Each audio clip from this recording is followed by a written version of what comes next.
Hello, dear FAMER Fellows. Welcome to the second week in our journey to conduct a portfolio. On behalf of our enthusiastic team, under the supervision of Professor Dr. Amal Shimi, our group leader, Dr. Amira Semah, second year FAMER Fellows, Dr. Ahmed Simbel, Dr. Riyam Ahmed, Dr. Dina Arfan, and first year FAMER Fellows, Dr. Dina Kashkoush, and myself, Amira Badran, we would like to welcome you all and wish you have a fruitful journey with us.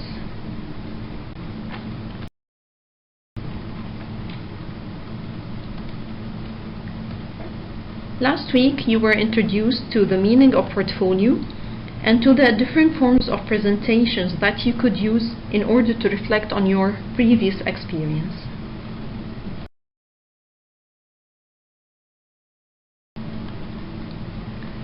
During this week, you will get to know why do we need to use portfolio in medical education, the different purposes of portfolios that could be used for, and finally, the challenges and limitations of using portfolio in medical education. Why use portfolios in medical education? Actually, this is an important and also interesting question. Portfolios are important for both educators as well as students. For educators, portfolios are important to assess students' performance. It engages both the educator and the learner in a process of assessment-based learning, which guarantee a number of educational benefits. A major dilemma in medical education is the assessment of performance in real-life settings. In other words, to assess the DAS level in the Miller pyramid. This has always been a challenge to medical educators. Accordingly, the portfolio concept was thus borrowed from the arts and architecture discipline to be used in medical education and help assess difficult to assess areas such as students' attitudes and professionalism.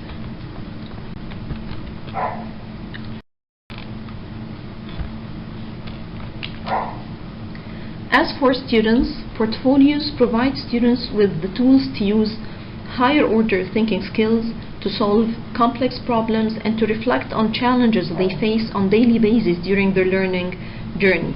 This is achieved by the continuous monitoring and evaluation that a student building up his own portfolio has to do regarding his learning behaviors.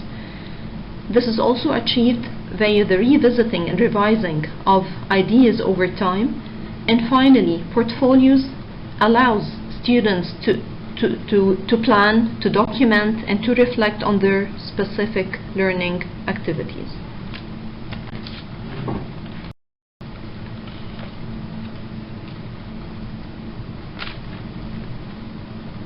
There are different purposes of conducting a portfolio.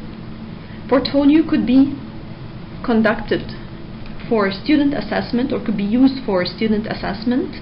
It could also be used to provide students with feedback or maybe for planning careers for the future. And finally, the purpose of portfolio could be to have a reservoir or repository of student work and achievement. No matter what the purpose of portfolio is, in all cases the portfolio is a practical and intellectual property of the learner. It is the learner's property. Each learner, each student building up his own portfolio is responsible. It's his own responsibility to create the portfolio and maintain the data within it, updated and appropriate for the purpose of the portfolio.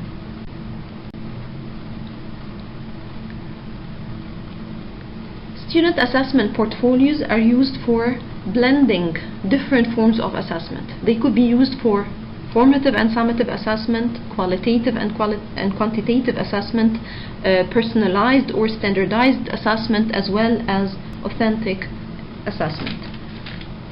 The features of an assessment portfolio tracks learners' progress against specific learning objectives. It enhances the assessment of difficult to assess areas by traditional methods, as we mentioned earlier. It's also an effective method of learning via the ongoing reflection process that is an important tool of building up one's portfolio. It also provides evidence of completion of curriculum requirements.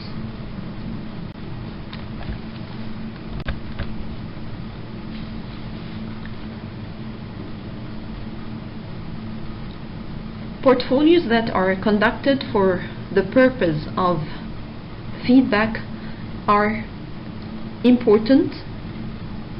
It is an important tool to provide feedback to learners so that they can learn from mistakes and build on achievements. It's also an indicator of the learner's readiness to progress to the next level in his or her educational journey. And it's also important to identify gaps in an individual's learning process. This is important because portfolios are tailor-made. It helps the mentors or the educators to know the weak points of each and every student separately from the whole group. And this is very important when it comes to giving a constructive feedback to our students.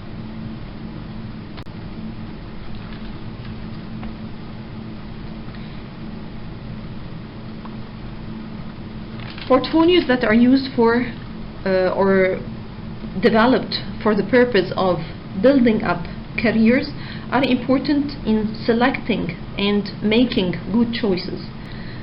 Such portfolios are very important during the transition period from the undergraduate to the graduate medical education and throughout our work as physicians.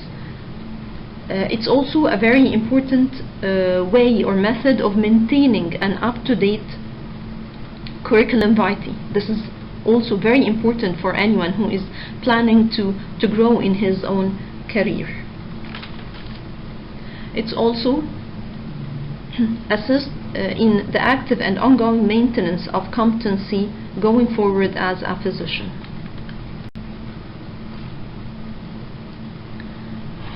As a repository or reservoir, a portfolio is a good source for records and database of achievements and previous trainings, assessments, and clinical experiences of a person. It generates a tangible evidence of what was done and the level of achievements relevant to established benchmarks.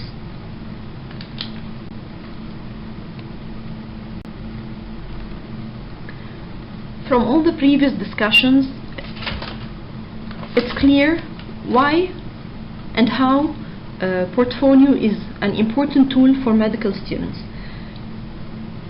In the last years, actually, portfolio-based learning has evolved as a support to the move towards the competence-based assessment. This is very important for students and very beneficial to them, actually, because portfolio-based learning relies on evidence achievement rather than the educational process undertaken by the learner. This means that this type of learning values and gives significance to the past learning experience of the individual, not only relies on final exams, and this is very important for students. Another important factor or point for portfolio-based learning is that it respects the adult learning of our students and respects their ability to learn and act autonomously.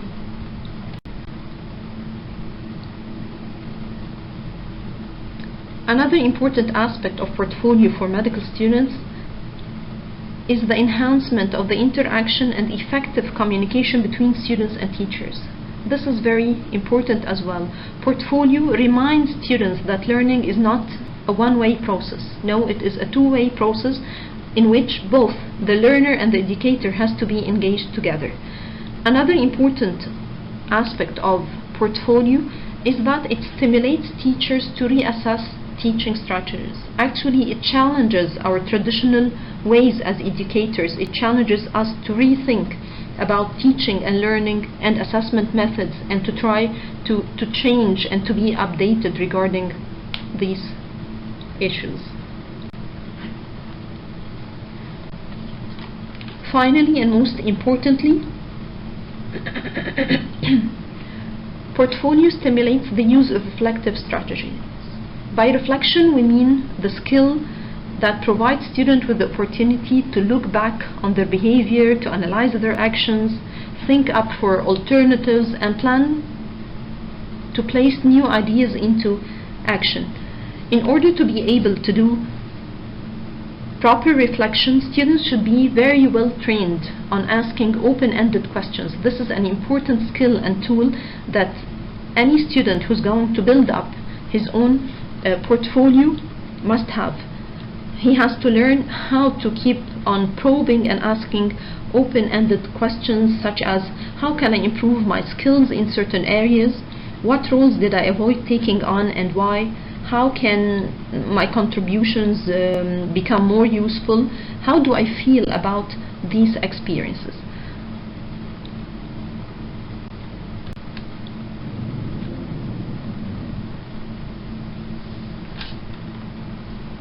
In spite of the importance and benefits of using portfolios in medical education, however, there are still challenges and limitations of using portfolios.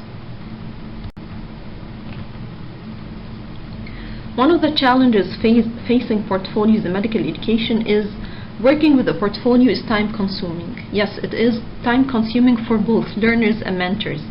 It takes a lot of time for students to build up their portfolio, to collect data and keep records of each and every single assignment they do.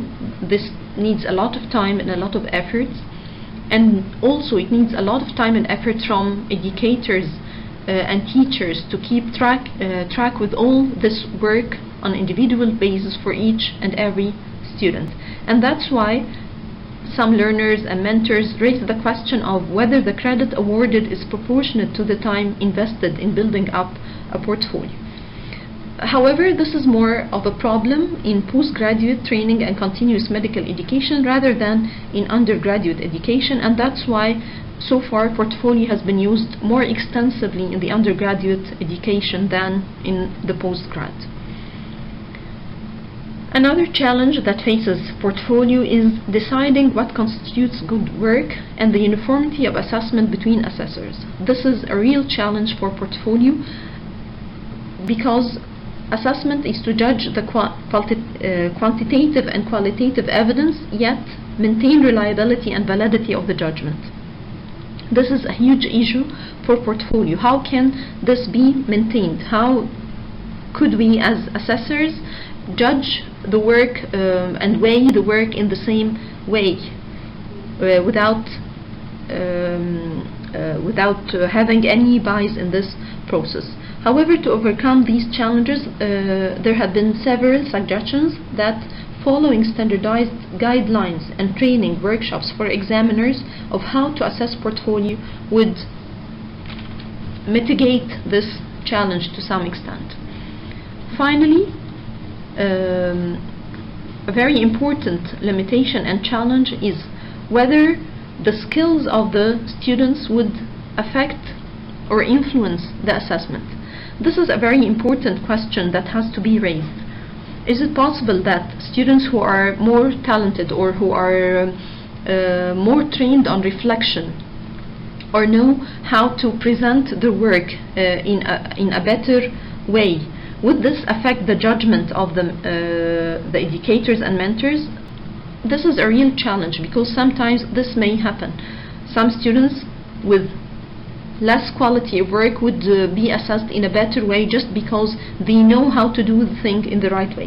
However, this is also has been raised several times, and there has been a suggestion of assigning the same portfolio to all students so that there would be standardization of what students are doing. There has also been recommendations of giving trainings to students, comprehensive trainings for all students before they start building up their portfolios so that they know exactly what is expected of them with clear instructions and guidelines in order to diminish the difference between students in their skills of reflection and presenting their work. In conclusions, portfolios are important tools to be used to enhance students' learning skills and to improve their performance.